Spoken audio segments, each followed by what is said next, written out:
আমরা সরকারের বিরুদ্ধে বক্তব্য রাখি।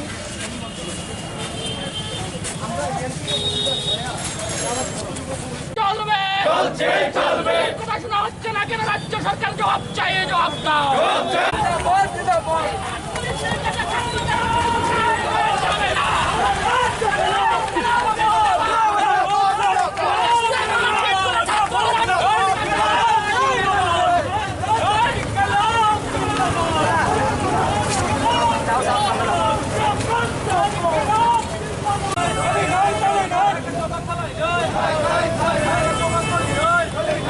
রাজ্য সরকার জবাব চাই, জবাব দাও।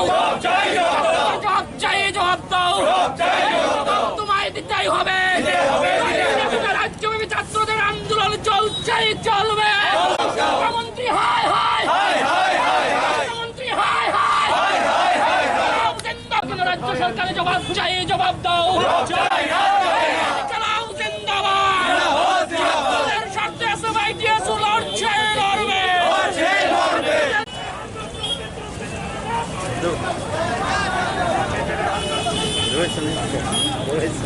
মুখ্যমন্ত্রী হায় হায়, রাজ্যের ছাত্রদের উপর বারবার আক্রমণে কেন? শিক্ষামন্ত্রী জবাব চাই, জবাব দাও।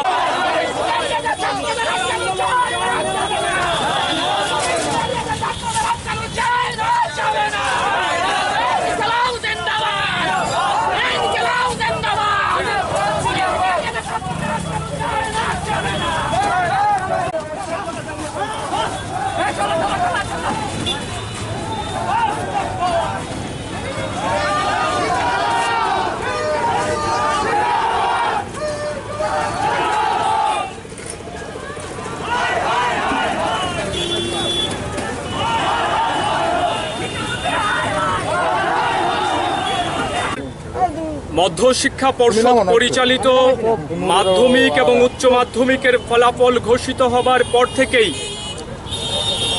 রাজ্যব্যাপী এই ফলাফলে অসন্তুষ্ট ছাত্রছাত্রীদের তীব্র আন্দোলন তৈরি হয়েছে। বিভিন্ন মহকুমায়, শহরে শহরে ছাত্রীরা বিক্ষোভ প্রতিবাদে সামিল হচ্ছেন। তাদের অসন্তোষের যে বহিঃপ্রকাশ, সেটা গণতান্ত্রিক স্তরে বিভিন্ন আন্দোলনের মধ্য দিয়ে রূপ পাচ্ছে। আর এই পরিস্থিতির মধ্যে আমাদের রাজ্যের বিজেপি IPFT জোট সরকার ছাত্রদের কথা শোনার বদলে ছাত্রদের বক্তব্য কি সেটা জানার থেকে বেশি এই যে গণতান্ত্রিক প্রক্রিয়ায় ছাত্রদের আন্দোলন একে স্তব্ধ করে দেওয়ার জন্যে পুলিশ লেলিয়ে দিচ্ছেন। সব থেকে লজ্জাজনক হচ্ছে ছাত্রছাত্রীরা শান্তিপূর্ণভাবে শিক্ষামন্ত্রীর বাড়ির সামনে আন্দোলন করতে গেছেন কিংবা কোথাও পথে বসে তাদের দাবি শোনাতে চাইছেন, সেখানে তাদের উপর পুলিশ আক্রমণ শানিয়েছে। আমরা জানি বর্তমানে যা শিক্ষা নীতি রয়েছে তাতে ক্লাসরুমেও ছাত্রছাত্রীদের পেটানো যায় না, শিক্ষকরা ছাত্রছাত্রীদের বেত্রাঘাত করতে পারেন না। সেই জায়গার মধ্যে পুলিশ কিভাবে ছাত্রদের পেটায়, পুলিশ কিভাবে ছাত্রদের রক্তাক্ত করে, এটা রাজ্যের মানুষ জানতে চাইছে, গণতান্ত্রিক ছাত্র সমাজ জানতে চাইছে। আজকে পুলিশ সরকারের অঙ্গুলি হেলনে তারা যা তা করার চেষ্টা করছেন। গণতন্ত্রকে পদদলিত করার ক্ষেত্রে সরকার পুলিশকে নগ্নভাবে ব্যবহার করছে।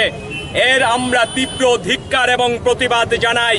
এতদিন ধরে ছাত্ররা আন্দোলন করছে, রাজ্যের শিক্ষামন্ত্রী, শিক্ষা দপ্তর কোনো স্পষ্টীকরণ দেবার কিংবা ছাত্রদের ডেকে কথা বলার প্রয়োজনীয়তা বোধ করছে না।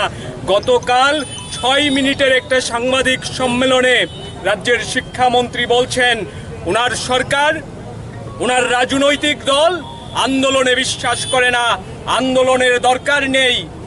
আজকে অবরোধ আন্দোলন কিংবা এই ধরনের আন্দোলনে ওনাদের জেহাদ ঘোষণা করছেন, কিন্তু ওনারা যখন বিরোধী দলে ছিলেন, ওনারা যখন রাজ্যের মধ্যে বামফ্রন্ট সরকার থাকার সময় আন্দোলন সংগ্রাম করতেন, তখন তো এই রাজ্যে আমরা দেখেছি দিনের পর দিন জাতীয় সড়ক অবরোধ করে রাখা হয়েছে। এই রাজ্যের তৎকালীন মুখ্যমন্ত্রীর সরকারি আবাসের সামনে ঘন্টার পর ঘন্টা অবরুদ্ধ করে রেখে ওনারা বিক্ষোভ দেখিয়েছেন। ইস্যু নৈতিক অনৈতিক হতেই পারে, কিন্তু তখন গণতন্ত্রের কণ্ঠরোধ করার চেষ্টা সরকার করেনি। তখনও রাজ্যে পুলিশ ছিল, সে পুলিশকে নগ্নভাবে গণতান্ত্রিক আন্দোলনের গলা চেপে খুন করার জন্যে তৎকালীন রাজ্য সরকার পুলিশকে ব্যবহার করতে দেখিনি। আর আজকে এই রাজ্যের মধ্যে যারা তৎকালীন সময়ে এই কর্মকাণ্ড সংগঠিত করেছেন তারা শাসকের মর্যাদায় আসীন হয়ে আজকে গণতান্ত্রিক আন্দোলনকে খুন করার চেষ্টা করছেন, হত্যা করার চেষ্টা করছেন। গণতান্ত্রিক আন্দোলনের উপর রাষ্ট্রীয় যন্ত্রের প্রহার নামিয়ে আনছেন। তার তীব্র ভাষায় আমরা প্রতিবাদ করি। ছাত্রদের বক্তব্য সরকারকে শুনতে হবে এবং গণতান্ত্রিক প্রক্রিয়ায় আন্দোলন করার যে সংবিধান প্রদত্ত অধিকার, সেই অধিকার আমরা আমাদের রক্তের বিনিময়ে হলে পরেও রক্ষা করব। ছাত্রদের যেভাবে পুলিশ দিয়ে রক্তাক্ত করেছেন তার জন্যে রতন নাথকে, এ রাজ্যের শিক্ষামন্ত্রীকে, রাজ্যের সরকারের কর্তা ব্যক্তিদের রাজ্যের মানুষ ক্ষমা করবেন না। লড়াইয়ের ময়দানে ইঞ্চিতে ইঞ্চিতেই তারা হিসেব বুঝে নেবেন। এই কথা আমরা বলতে চাইছি এই ধরনের অগণতান্ত্রিক কার্যকলাপের বিরুদ্ধে। আজকে এসএফআই টিএসইউর আহ্বানে আগরতলা শহরে আমরা এখানে বিক্ষোভ প্রতিবাদে সামিল হয়েছি। আমরা আজকে রাজপথে মিছিল করে এর প্রতিবাদ জানাবো, ধিক্কার জানাবো, তার জন্যই আমরা এখানে সমবেত হয়েছি।